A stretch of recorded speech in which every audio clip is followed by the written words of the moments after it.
This program is brought to you by the stylish Mazda 323 Estina and the Telecom Business Improvers.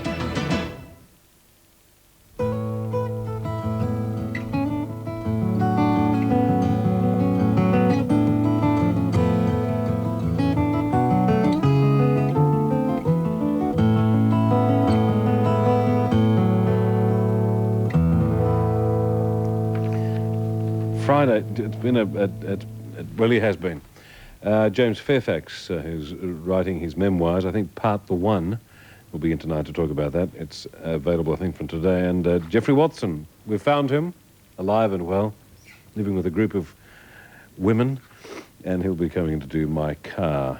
And it's a lovely car this week. So there you are. And it's Friday, so we can sort of just generally relax and get drunk and fall over and abuse the television set. That's why we're here.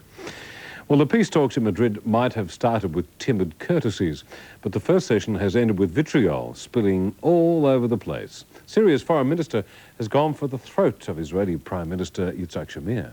The three-day opening conference over, it remains clear that vital differences and continuing hate still remain between Israel and its Arab neighbors.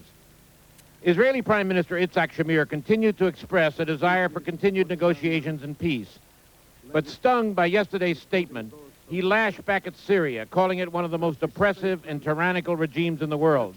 And he went further. To this day, Syria is the home of a host of terrorist organizations that spread violence and death to all kinds of innocent targets, including civil aviation. Syrian Foreign Minister Farouk al-Shara, visibly angered by Shamir's remarks, ignored his prepared text and held up a picture of Shamir when he was 32 years old, accusing the Israeli Prime Minister of having killed a United Nations mediator back in the 1940s.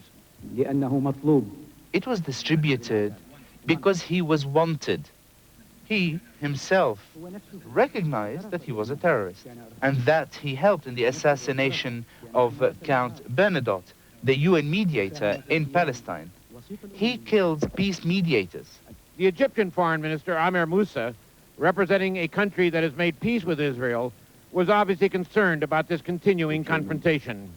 We cannot and we should not continue arguing, trading accusations and recrimination. If he was tough on Syria, he was more open about the possibility of negotiation with Jordan and Lebanon. And the Palestinian delegation once again said they were ready to walk into the traditional phase of negotiations with Israel on the occupied territories. Mike?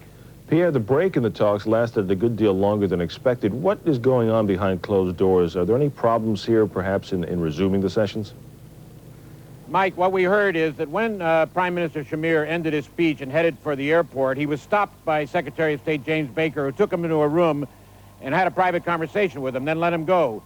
And then, when the second session came to an end, he got Farouk al-Shara, the Syrian foreign minister, into a room, and they have talked for more than an hour.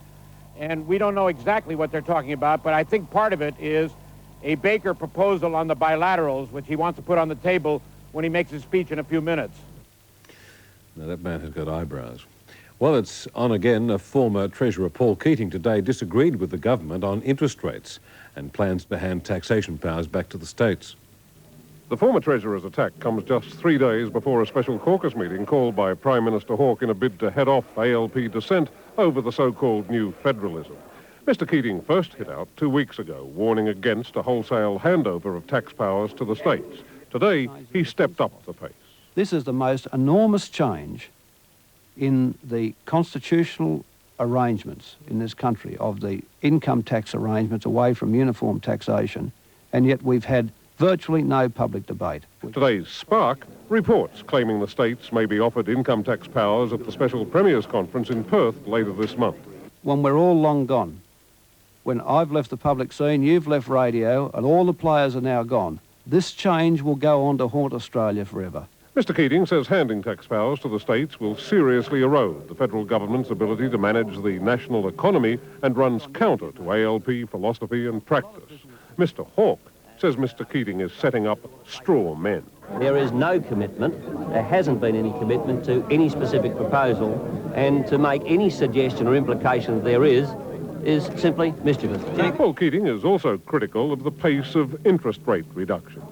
because it's been like drawing teeth, it's not given the right signal to business that the government does want the economy to grow. I have not regarded it as appropriate that I enter into public slagging matches with Mr. Keating. But Mr. Hawke did point out that the system for fixing interest rates now was exactly the same as the one used when Mr. Keating was Treasurer. Peter Harvey, Canberra. Salvage teams off the Victorian coast have recovered a fourth body from the wreckage of the RAAF 707, which crashed on Tuesday, killing 5. 23 police and Navy divers are now operating from the Esso tender Canning Tide, moored directly above the plane wreck, 17 metres down. In the 3.5 days since the plane crashed, strong currents have torn the wreckage apart and divers have resorted to literally tying the pieces together with heavy cable. Slack on diver 2. The divers' first priority is to recover the remaining crewmen, but they say the aircraft is so broken up that some parts are inaccessible and others virtually unrecognisable. It's a hard task and it's a mighty challenge for us.